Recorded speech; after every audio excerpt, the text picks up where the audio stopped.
In terms of the slave trade, the Asiento, remember that the Asiento was established by the Portuguese. Let's look at causes for this. Why would the Portuguese buy slaves from, or enslaved peoples? Why would they buy people from the western coast of Africa and move them all the way across an ocean into the Caribbean and into Brazil? Well, the Spanish had conquered the Native Americans and established the encomienda. So why wouldn't they just use the native labor force that they had conquered?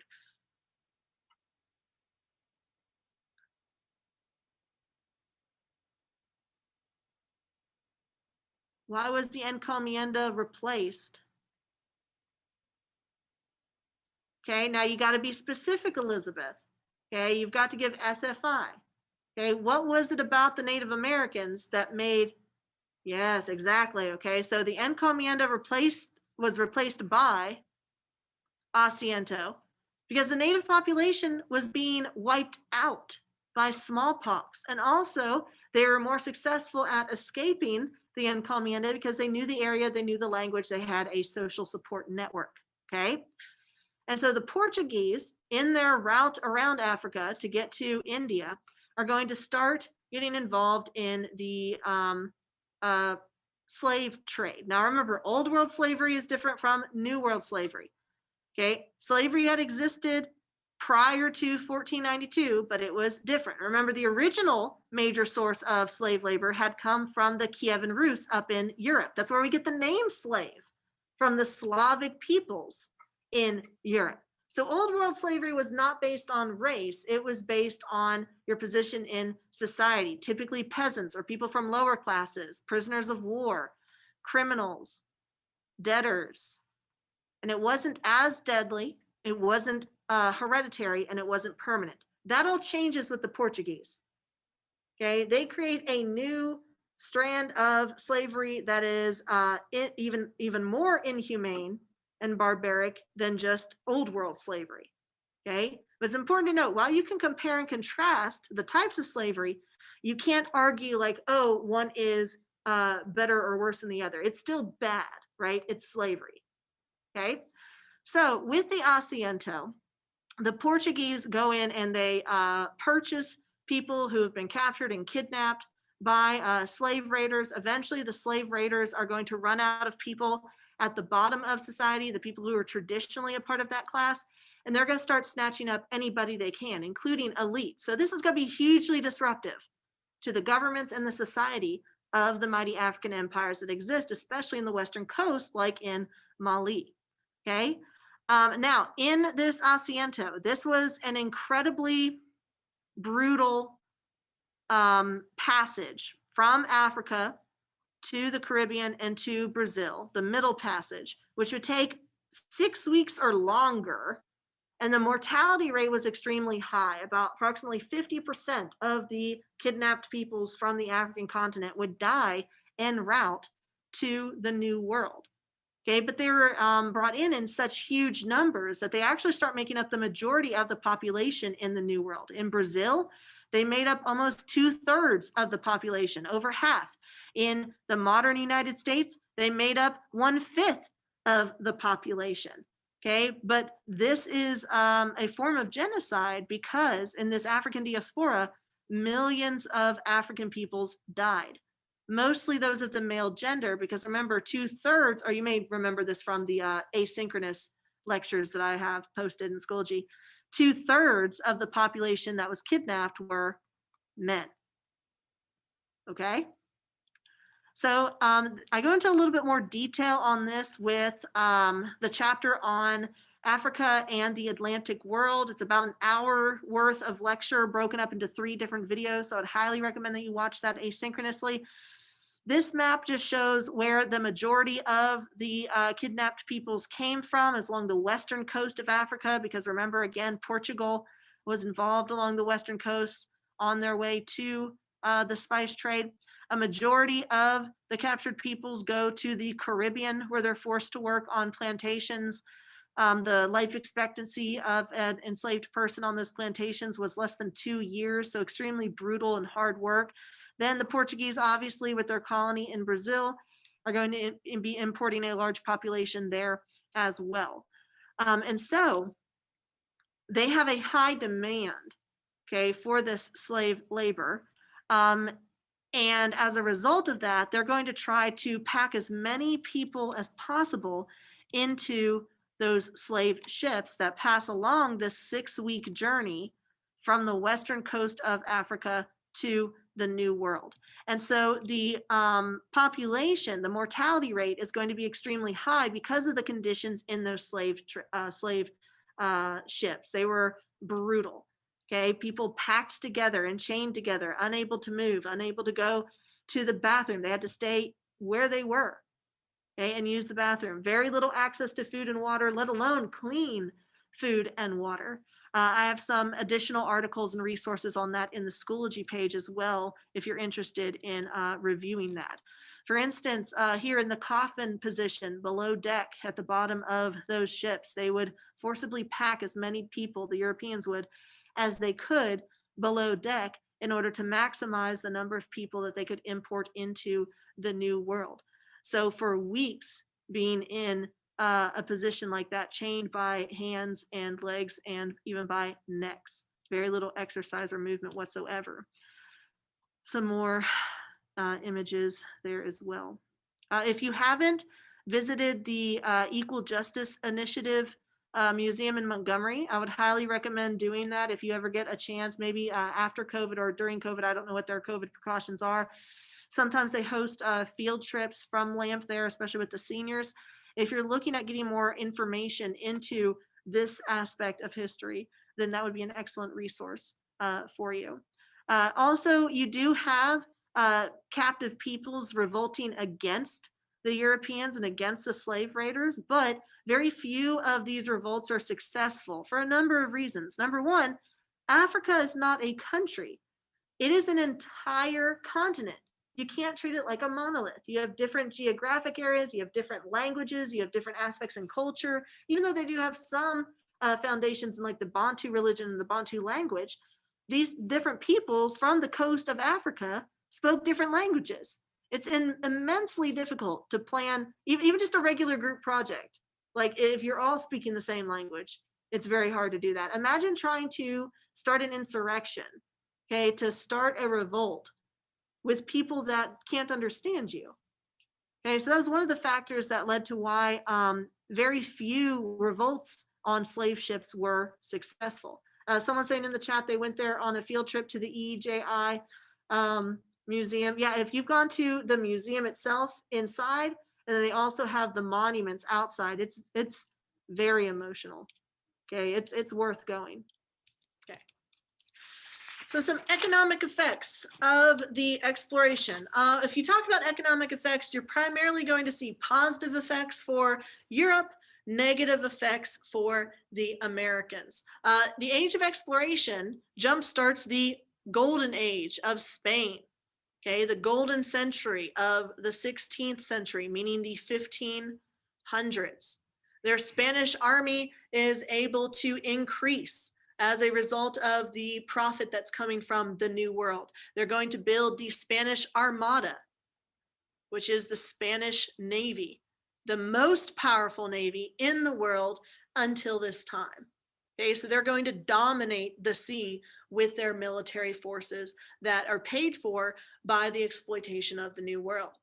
They're going to make it their mission to proselytize, to spread Catholicism, not only in the New World, but also in the fight against the Protestants, due to that wealth,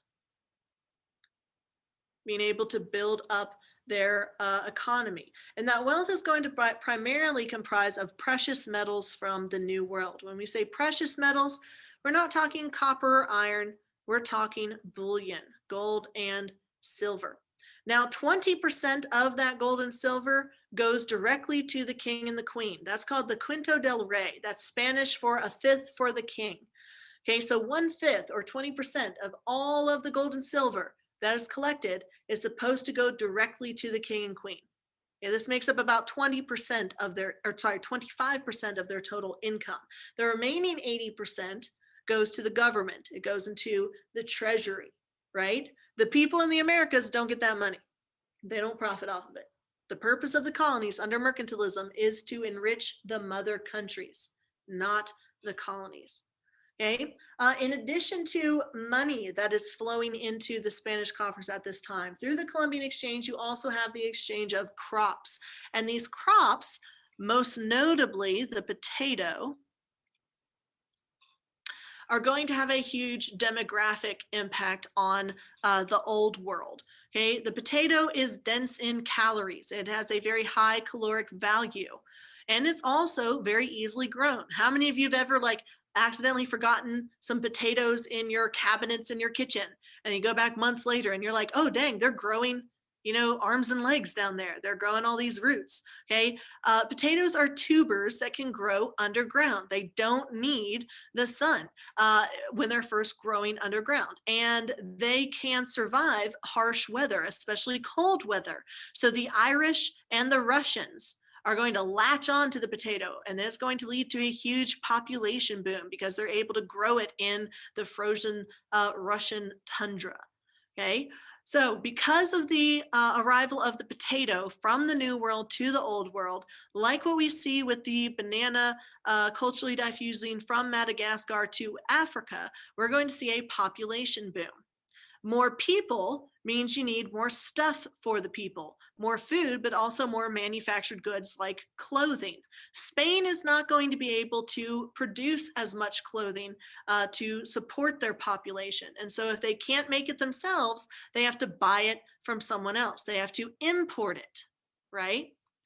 But no worries, because they got a ton of gold and silver coming from the New World. So whatever they can't make, they're going to buy, like from markets in India or markets in China. But here's the issue with that. It is bad economic policy to import more than you export, to buy more than you sell. Okay, eventually that gold and silver isn't going to be worth as much because of inflation. Since we have so much gold and silver coming in, that leads to a price revolution. The gold and silver undergoes inflation, which means it's going to be worth less than it was before. Okay, and inflation is something that occurs naturally. Like let's say 100 years ago, I had $100. Okay, I'd be doing pretty okay, especially as a woman back then. Right, in the 1900s, I'd be like, yeah, $100, that's good money, right? I'd go to college on that. But today, does $100 get you very far? No, not nearly as far. Okay, so the value of that currency decreases. So they have to spend more silver to get less stuff. So this hurts their economy. Prices and the cost of goods increases because they can't compete against the cheaper goods that are being produced elsewhere. Now, in terms of the effect this has on society, the rich people, the nobles, are actually going to be hurt because they are given money by their vassal lords, by the king and the queen, and they're given a fixed amount every year. So let's say they make $600 a year. They don't have to work for it, they just get it, right? Well, that $600 a year was probably great in the 1300s, but now in the 1500s, it's worth a lot less. Okay, so they become poorer. Even though they're getting the same amount of money, technically, they can't spend it on as much stuff. In contrast, the middle class increases in status because their debts have less value. Let's say I owe somebody $100 in the 1800s.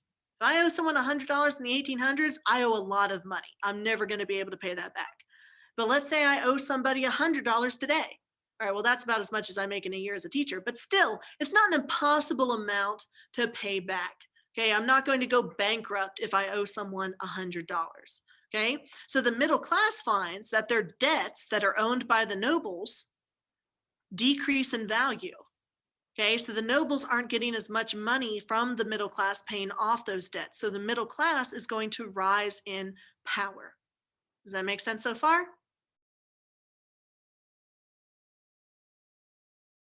Was the encomienda, which the picture of this is in your Schoology page under this chapter. When we talk about the Columbian exchange, we're talking about a two-way system. Stuff going from the New World to the Old World, and stuff going from the Old World to the New World. But within the Columbian exchange, from old to new and new to old, there's also a triangular trade.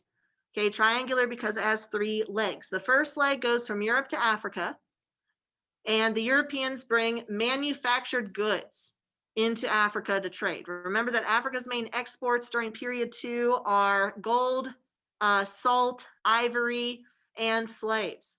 Okay, but old world slavery is different than what we're going to see in new world slavery started by the Portuguese. Okay, and we're going to talk about those differences. So they come to Africa. They cannot invade Africa because Africa is too strong. Plus, the Europeans are not immune to malaria. And so the Portuguese, right here, this little yellow country, has to establish trading ports along the coast of Africa in order to get to Asia. Okay, so they only have this coastal line under their control. And so in these trading parts, they show up and they bring manufactured goods like guns and alcohol.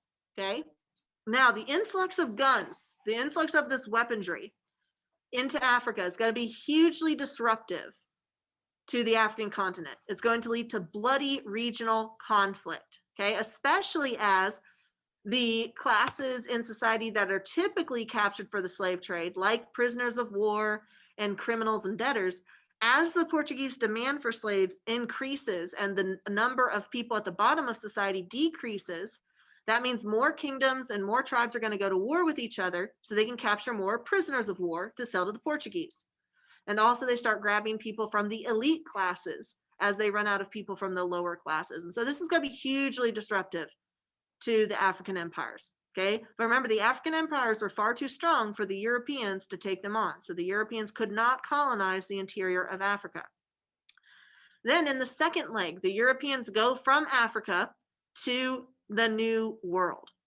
Okay, remember, they had gone to Africa for slave labor because the encomienda system, where they had forced natives into slave labor, was not as profitable due to the natives dying off from diseases, as well as being able to more successfully escape from that coerced labor. So speaking of diseases, the big ones you need to know, and y'all, you do need to know these items on this map, and I know it looks like a lot, but it's not as bad as it looks. Okay, you can very easily start learning these different topics, but mostly the ones in red are the most important items that you need to know: where they originated, where they went to, and what were the effects of that cultural diffusion. Were they positive effects, negative effects? Were they demographic effects? Were they social effects? Were they economic effects? Things like that. So demographic effects, mostly going to be catastrophic for the Native Americans. It's going to be bad, right? You get the spread of influenza, diphtheria, typhus, whooping cough, measles, the bubonic plague, tuberculosis, malaria, but most importantly, smallpox. The biggest factor in the decline of the indigenous population is going to be the spread of disease, notably smallpox. That's SFI, y'all. All of these terms are SFI. If I ask you, like on an SIQ, give one example of a negative effect on the New World from the Columbian Exchange, you could say one negative demographic effect was the decline of the indigenous peoples because of diseases. Well, what's your SFI? You got to tell me what disease. You can't just be like, oh, COVID. Like, no, that's not the disease. It's smallpox or measles or whooping cough. Okay, those are diseases that would be SFI for the negative demographic effect that you were asked about in the SAQ. Okay, so this is going to wipe out about 90% of the population in some areas in the New World. Okay, so huge change over time as well. Used to have millions of Native Americans, and then that population decreases drastically over a century because of not only conquest by the Europeans, but also cultural diffusion and enslavement by the Europeans. Okay. In terms of crops from the old world to the new world, okay, you're going to have a lot of cash crops like sugar and coffee that originated in Mesopotamia, in the Middle East, and Persia. And they're going to be grown in the temperate climates of the Caribbean and Brazil. Okay, so the establishment of sugar plantations, cash crop plantations. And remember, a cash crop is not something you grow for consumption to survive. A cash crop is grown for cash. It's grown for money. It is profitable. Coffee, very expensive. Okay, well, it's even a drug. Caffeine is the most widely used drug in the world. Okay, more than any other drug, it's caffeine, right? In fact, the Ottoman Empire, y'all, is going to outlaw coffee as morally wrong, okay, because of its effects on like heart rate increasing and as a stimulant, right? But another stimulant that we're going to talk about in world history is the cocoa leaf, which originated in the New World, which is the base for the creation of cocaine. Okay, so lots of stimulants in this Columbian exchange. Also, sugar is a cash crop. You don't need it to live, although I might make an argument otherwise, but it is very, very valuable. So those come from the old world, but they're going to be grown where? In the new world. For the benefit of who? Europe, the mother countries. Remember, under mercantilism, the Native Americans and the Africans who are doing the work, they're not benefiting from it. They're not getting any of that profit. The colonies exist to make the mother country rich under mercantilism, government control of the economy. Okay, no supply and demand, no invisible hand of the market, no capitalism, just mercantilism, government control. Some benefits from the old world transferring in, things from to the new world would also include the diversification of food, okay, particularly meat sources for the new world. Remember that the new world didn't have a lot of beasts of burden. They didn't have a lot of, they didn't have cows or cattle or sheep or pigs or horses. They had llamas and alpaca, and that was it. So that was bad for their agriculture. Their agriculture was very inefficient because humans had to do the labor. Their trade was very inefficient because they didn't have beasts of burden to help them with that. But now they have the arrival of a new food source, a new protein source with cattle, sheep, and pigs. Now the horse is going to be very helpful in preserving Native American culture, because the arrival of the horse in the New World is going to allow for the Native Americans to more successfully escape, not just as individuals, but as a culture, to North America, to the Western plains of the United States. So y'all may have an idea of Native Americans as, oh, they're on a horse and they're in the plains and there's a bunch of buffalo. That's where we get that idea, because the Native Americans from the once mighty empires of the Aztec and the Inca had to flee the conquest of the Europeans. And so they moved into the middle of North America, where they were left alone for a little bit. Okay. And so they converted to a new lifestyle, a nomadic lifestyle on the pasture lands, hunting buffalo on horses, and thus were able to survive until the United States with Manifest Destiny starts moving into the Western coast. But that we'll get to that eventually, and you'll talk about that a lot next year. Okay.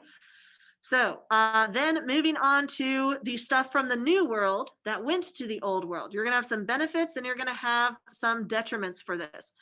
Obviously, the old world's going to get a lot of money, right? Gold, silver, cash crops. Under mercantilism, it benefits the Europeans because the Europeans are the mother country of these colonies. But even China benefits from the Columbian exchange, not because they're colonizing in the new world, okay, but because they're selling stuff to the Europeans. And how are the Europeans buying Chinese goods? By all the silver and gold that they made in the New World. So China gets a lot of that silver, okay, a lot of that bullion from the Columbian exchange, not directly, but indirectly through trade. Okay. New discoveries in the New World in terms of cash crops include cocoa and tobacco. Okay, that had not been in the Old World. They discovered it in the New World, and it's going to be very, very popular. So we get chocolate from cocoa, pipes and cigarettes. That's going to be a very popular cash crop that's grown in the New World for consumption in the Old World. So it's yet another cash crop. Again, not grown for consumption. In terms of food crops that are grown for consumption, the most important one is potato. Y'all, the potato is hugely influential in world history. I think it's even one of your ID terms for this unit, right? So I'm sure y'all looked at the terms, you're like, did she seriously put potato? Is potato one of our vocabulary terms for this class? Yes, it is. Okay, and you're like, yeah, I know what that is. It's delicious. Okay, well, yeah, you have to talk about the context, though, of why are we learning about it in world history? Okay, population boom. Just like the banana in Africa, as it was diffused out of Madagascar by Indonesian seafarers in the year 500 or so, the potato is going to be a hit in Europe, particularly in Russia and in Ireland. Okay, because the potato can grow anywhere. I don't know if y'all have ever accidentally grown potatoes. Like maybe your parents buy a bag of potatoes and they put it in the cabinet underneath the kitchen sink, and then like months later you go back and it's growing stuff. Potatoes are stupid easy to grow, and they're also full of calories. Okay, so they can grow underground, which means they can grow in frozen temperatures like the tundras of Russia. All right, and so that's going to allow for a population boom that picks up in Europe. And also cassava, which is another crop from the New World, is going to lead to a population boom in Africa. And that's going to help to defray the severe depopulation that they face as a result of the asiento. Okay, sweet potato, it's another potato. Pineapples, y'all, pineapples are so expensive. Like they're bougie. Like people would rent them in Europe during this time. They would rent a pineapple, not even to eat. They don't even get to keep it. They rent it for an hour or so to host a party so that people can come and look at their pineapple. So if you think about it, SpongeBob might be like a millionaire. Okay. Just imagine you go to a party and they're like, y'all, okay, check this out. And you're like, okay, it's spiky, citrus, whatever. But it does belong on pizza. Tomato. Can y'all imagine pizza without tomatoes? Can you imagine Italy, the home of spaghetti, without tomato sauce? Well, tomatoes came from the New World and then diffused into the Old World. So this is a huge benefit for the Europeans, this whole colonizing the New World thing. They get money, they get food, they get a population boom, they get clout and glory for their empire. Okay, it's mostly going to be negative for the Americas and for Africa, however. Now we see all these diseases down here and we're like, okay, so a lot of diseases came from the Old World to the New World. Well, did the New World diffuse any diseases to the Old World? Now, back when I was in school forever ago, they taught us that syphilis, which is a sexually transmitted disease, came from the New World and then was brought back to the Old World through the Columbian exchange. Now they're finding some different evidence saying that actually syphilis might have originated in Europe and didn't come from the New World. Okay, so the best thing to do in that case is just to argue lots of diseases came from the Old World to the New World, and they had a huge negative effect. There was no disease that came from the New World to the Old World that killed off 90% of the Europeans. Okay, it didn't work in a two-way street. It was one way, okay, when it came to that effect. So first leg, Europe to Africa, manufactured goods. Second leg, Africa to Europe. This is where we're going to have the Middle Passage, or the Asiento. And y'all, I have done a lecture series on on Africa and the Atlantic world. It's in the old Imperialism folder. If you go on lecture series and you scroll past what we've done for America, it'll say asynchronous in all caps, and it'll have 3 videos on that chapter on Africa and the Atlantic world. So I really need y'all to watch that. It includes the notes. I really need y'all to watch that because that's a part of this unit and you will be tested on it. And some of it we're going to repeat here synchronously as well. Okay, so this is the second leg with the Middle Passage. Then what goes from the New World back to Europe in leg 3? Profit, cash crops, gold and silver, raw materials that are then brought to Europe and manufactured. Sugar gets turned into rum, which is a form of alcohol. All right, and then they continue creating guns and other trinkets and clothing, which they then take down to Africa to exchange for more slaves under the Portuguese, back to the Americas. And it's just a continual cycle. That's why it's called the triangular trade, is because it has 3 legs. You are responsible for knowing the legs, the direction that they go in, and what was exchanged on those legs, as well as the effects of that exchange. Are we good so far? All right. So again, if you're talking about cause and effect, you can't just answer an essay or an SAQ with, if it asks, what were the causes and the effects of the Columbian exchange in the New World? You can't just say, there were many. It's like, okay, Einstein, yes, there were many. Okay, but I need you to be specific. What type of causes? Economic causes, that's a big one. Political causes, that's a big one. What effects? Social effects, economic effects, political effects, demographic effects. Were they positive or were they negative? Were they mostly positive or mostly negative with a little bit of positive and a little bit of negative for both? Okay. That is a complexity if you say mostly good or mostly bad, but here's some exceptions. Okay. So for Europeans, it's really easy to argue that it was mostly beneficial. You really can't argue the other side of, oh, it was mostly bad for the Europeans. The only real negative consequence that we see from this is inflation from the price revolution as Spain gets flooded with more gold and silver. But for the most part, they're coming out ahead. Okay, the Europeans get an improved diet. What is SFI to back up that claim? The potato. Okay, you can't just make a claim and say, oh yeah, it was mostly positive for the Europeans. Like for instance, they got an improved diet. Well, give me some evidence. What was improved in their diet? Well, the potato led to a population boom, but then that population boom also led to inflation and the price revolution, which was bad. Okay, for the rich people, at least it was good for the middle class. The Columbian exchange led to increased wealth. Well, what evidence do we have of that? What SFI could you put for the increased wealth of the Europeans?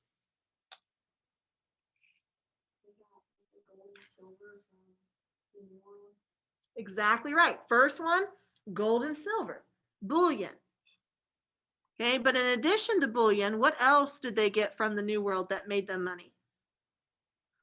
Raw materials like cash crops, tobacco, sugar, coffee, all of those are cash crops that are grown for profit. So they're making money off of that.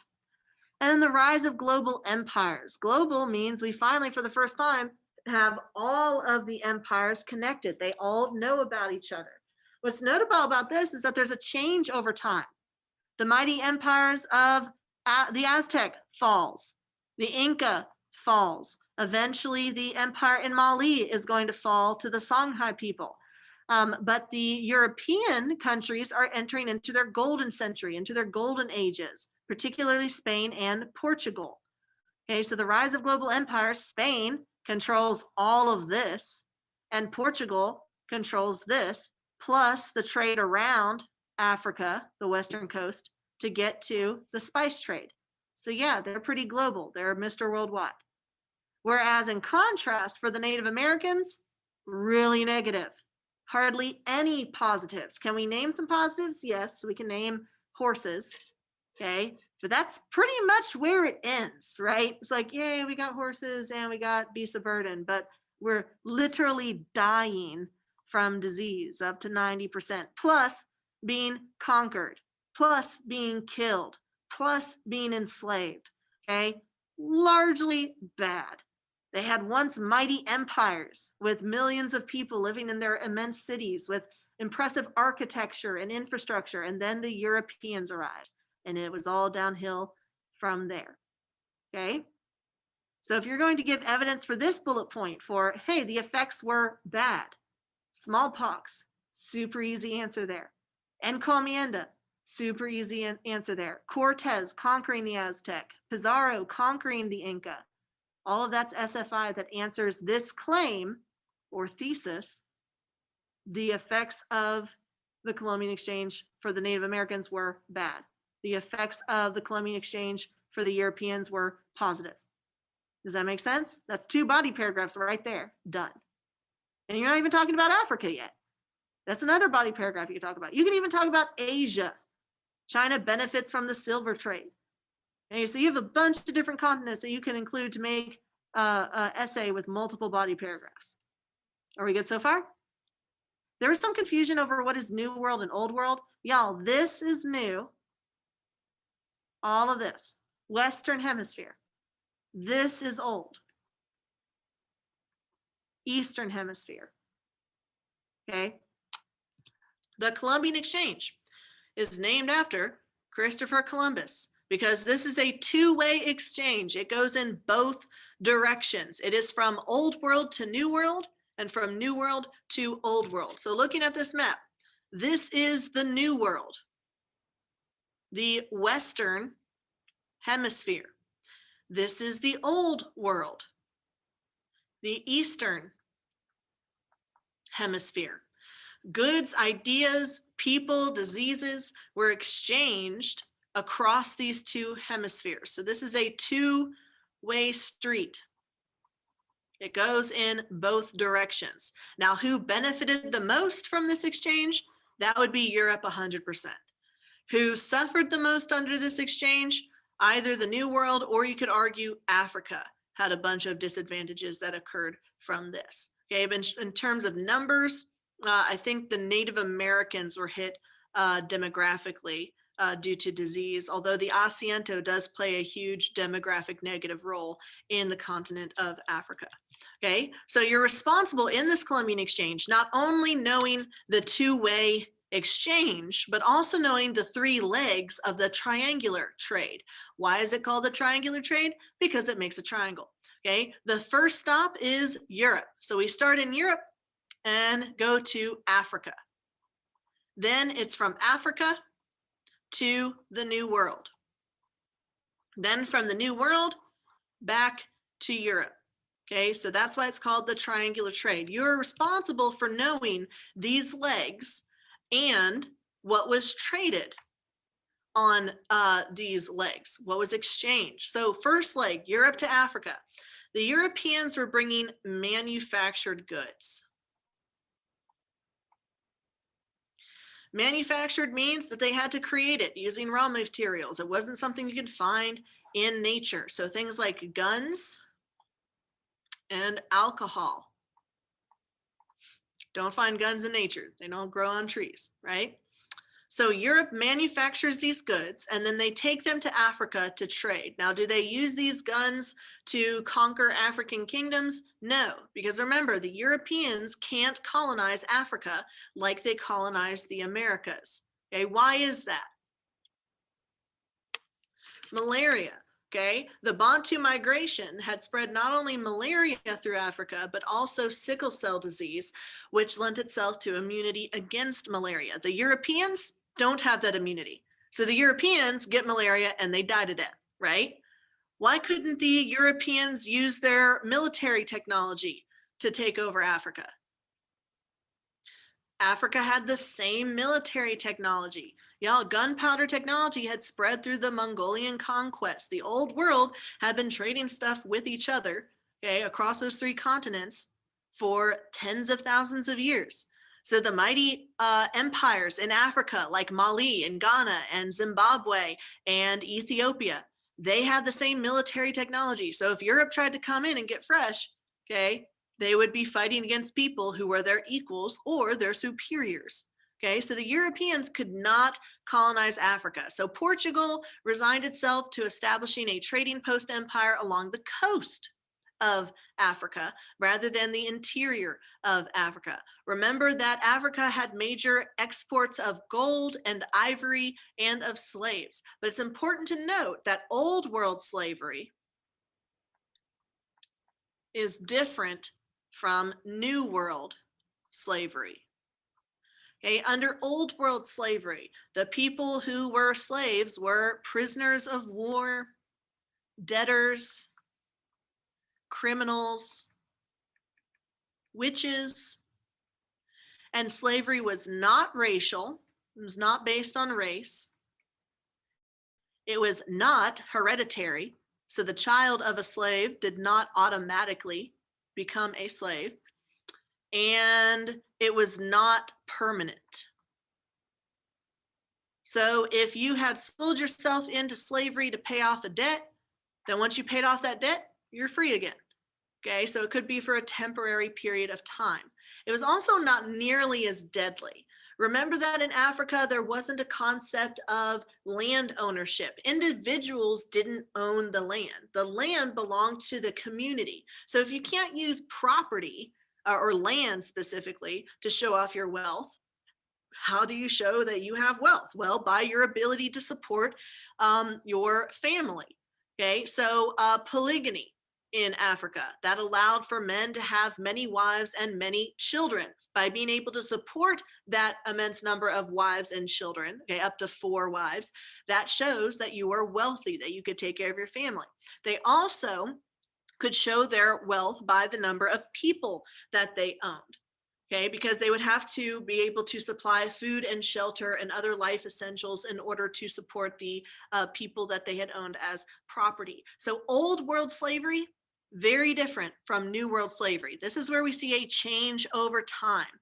When the Portuguese start the Asiento, which is the African slave trade across the Atlantic Ocean, some things change. Now it's not just prisoners of war, debtors, or criminals. It's anyone that they can capture in Africa. Okay. And it becomes based on race, it becomes hereditary, it becomes permanent, and it becomes extremely deadly.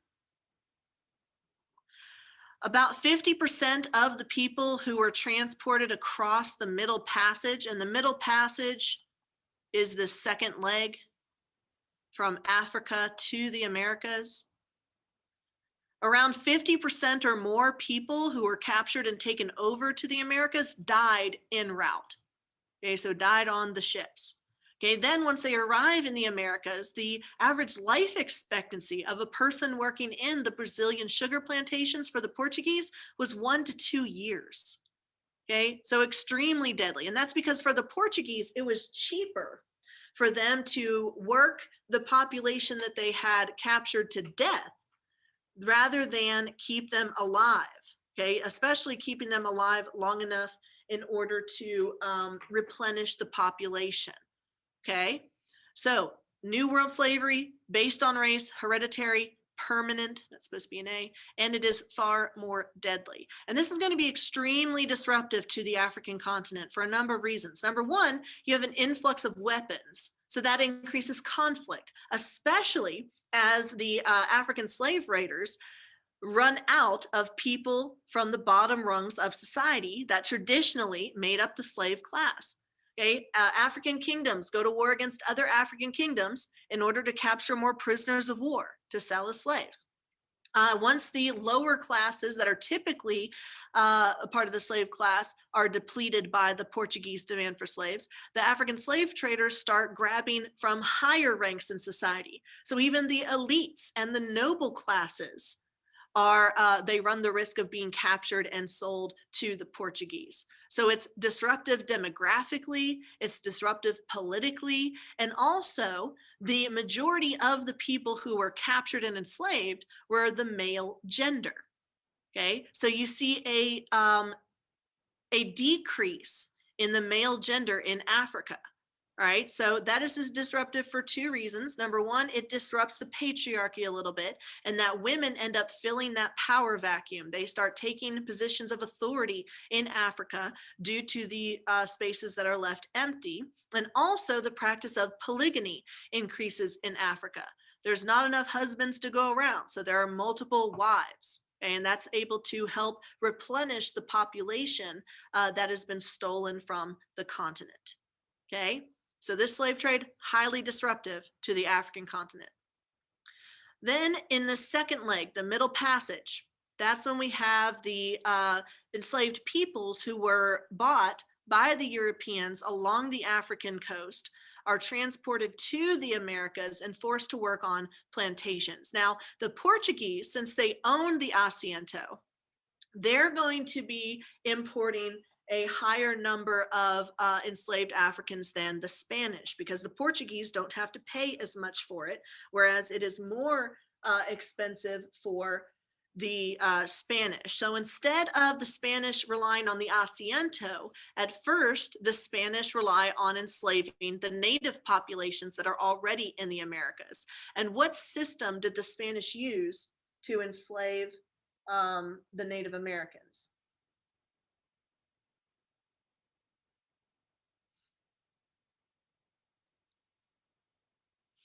What was the name of the coerced labor system? Good, the encomienda. But the issue with the encomienda, beyond just the moral issue, was that the Native American population was decreasing due to both conquest and the spread of disease. So eventually the Spanish are going to start using the Asiento in order to maintain their profits. So the encomienda system is not going to be as productive due to the declining demographics of the New World, due to the arrival of disease and also conquest. And so that's going to lead to an increase in the asiento, higher demand by the Portuguese in Africa. Then the third leg, what goes from America to Europe? Okay, that's going to be raw materials. Raw materials are things that you find in nature. So gold and silver, they are found in mines, silver and gold mines. Cash crops like sugar, tobacco, coffee, okay, that's going to be grown in the Americas through coerced labor, and that doesn't enrich the Americas, okay? The Americas don't get to keep any of that gold and silver or the profit that's generated by cash crops. Under mercantilism, the purpose of the colonies is to enrich the mother countries in Europe, Portugal and Spain. So those raw materials go from the Americas to Europe, where they're then used to create manufactured goods. What can sugar be manufactured into? Alcohol, rum. Okay, and so this starts the cycle, the triangular trade, all over again. By using the sugar that they get from the Americas, they're able to manufacture more alcohol, which they then take to Africa to exchange for enslaved peoples. Then they go to the Americas and use that forced labor to grow more cash crops. Okay, so it's a cycle.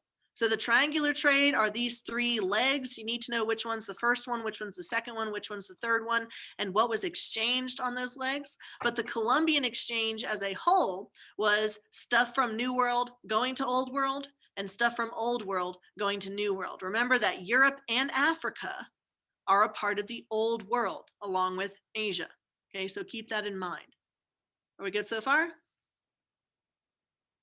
So if you're given an essay talking about continuity and change over time or cause and effect, okay, if it asks you to talk about the causes and effects of the Columbian exchange, you can't just say there were many causes and there were many effects. You can't just say there were bad effects. You have to be specific, okay? The main causes were economic, political, and religious causes for God, glory, and gold. And then for effects, you can talk about the negative demographic effects for Africa and the Americas. You can talk about the positive economic effects for Europe.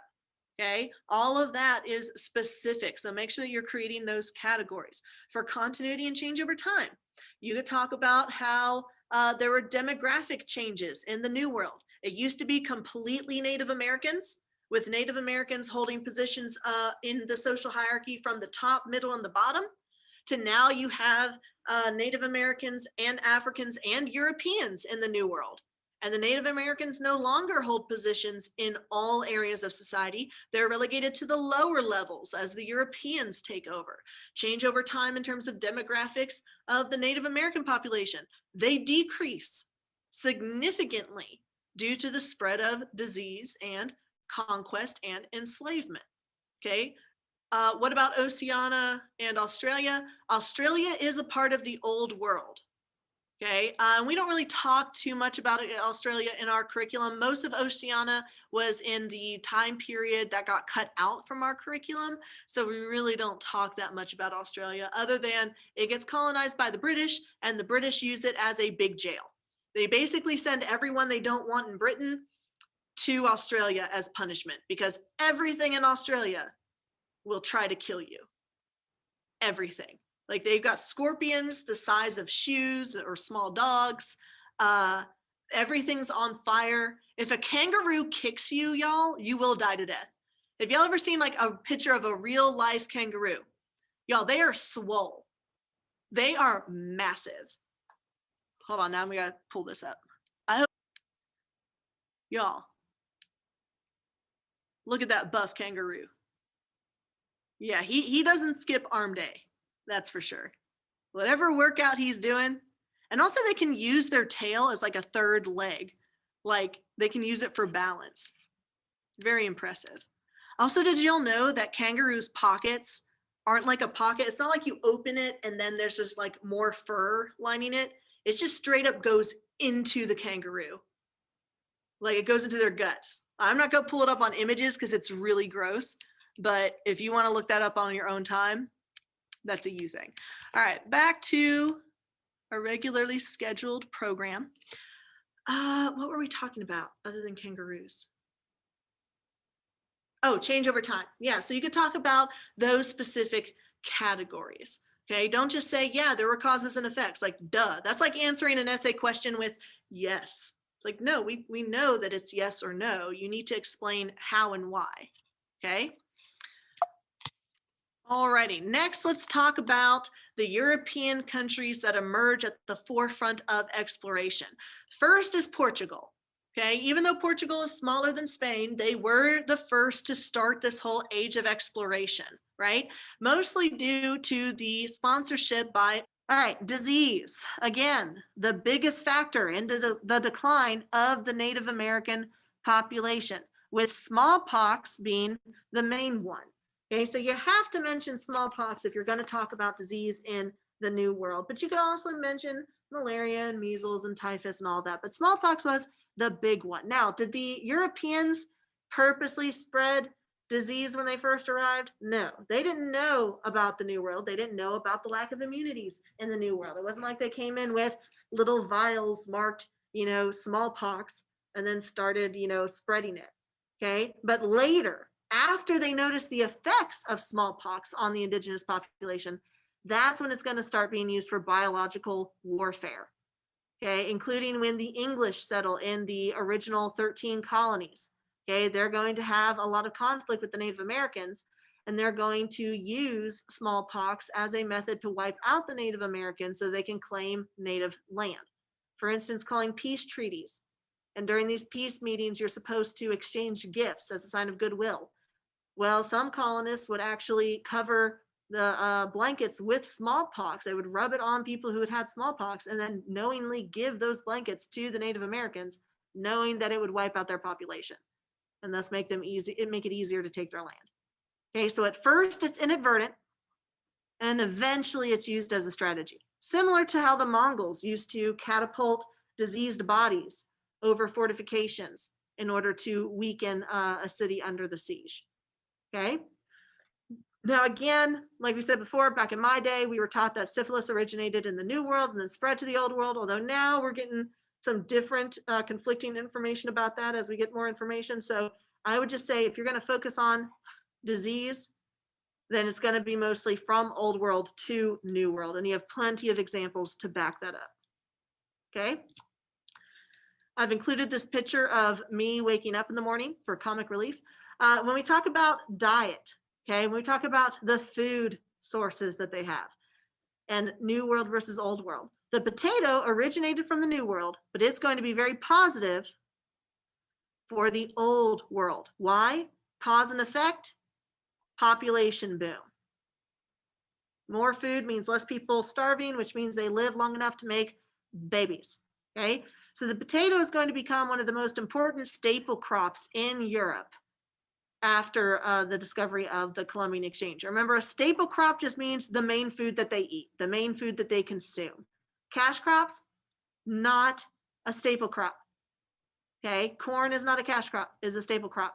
Tobacco is not a staple crop, it is a cash crop. It is so important that you keep those separate, because I'll tell you every single time, I'll give like a what I think is an easy multiple choice question or an easy SAQ where I ask like name a cash crop as an SAQ, and someone will inevitably put down corn, and I'm just like, so please don't put down corn as a cash crop. Like y'all are writing down your notes like corn and then a big X through it. Other foodstuffs that came from the New World to the Old World included corn, again, a staple crop. Pineapples, really bougie, tomatoes, vanilla. Chocolate is a food, but it's going to be a luxury. You don't get chocolate like you see today where you can just go anywhere and buy a chocolate bar for super cheap. It is for rich people. Okay, so tobacco is a cash crop. Vanilla is a cash crop. Chocolate, cocoa beans, cash crop. Coffee beans, so let me specify that's coffee, is also a cash crop. Okay, they're grown for profit because they're very profitable. In terms of plants, The New World is going to get some cash crops and some food crops. Wheat and rice are grown for food. But remember, the farms and the plantations in the New World aren't supposed to be growing food. They're supposed to be growing profit for the mother country. So sugar originated from the Middle East and coffee originated from the Middle East and is going to diffuse into the New World and then be grown for cash crops. In terms of improving the diet of the Native Americans, they had more protein sources with cattle and pigs and goats. But they mostly lack beasts of burden. Okay, they had the alpaca and the llama in Peru, which is why the Peruvians, the Inca, were able to trade more long distance than the Aztec. But for the most part, these are new animals, new beasts of burden that assist in farming. But again, remember, the farming is not going to be focused on benefiting the indigenous or the Africans. It's going to be focused on benefiting the Europeans through cash crops. Are we good so far? All right. In terms of positive impacts on the Americas, the arrival of the horse was very helpful for the Native Americans because it allowed their culture to survive. So we're not just looking at literal death of the indigenous population from smallpox. We're also looking at cultural death, their religion being eliminated, their written works, their literature being eliminated, their language being eliminated, their way of life being eliminated. Okay, so social death. Okay, genocide isn't just talking about the physical death of people, it's also talking about the culture of the people being eliminated from the face of the earth. Okay, so the Plains Native Americans in what is today the the Midwest of the United States, they are going to utilize the arrival of horses to develop a new horse-based culture, a pastoral culture. They are not growing their own food as crops. Okay, instead they're nomadic and they're on horseback and they hunt and gather. So hunting buffalo. So they're able to escape west and preserve their culture out there to escape the Europeans' exploitation. Now the turkey originated in the New World and it's going to be very popular in Europe. But did y'all know that the turkey was almost our national bird? Yeah, what's our national bird right now? Right, the bald eagle. Now, I don't know if that would taste delicious or not, because they're endangered, so you can't eat a bald eagle. I know turkey's okay. I prefer ham or duck. But Benjamin Franklin said that turkey should be our national bird. He was a turkey stan, right, as the kids say. He believed that they were majestic, noble creatures. And I'm just over this. I'm like, gobble, gobble.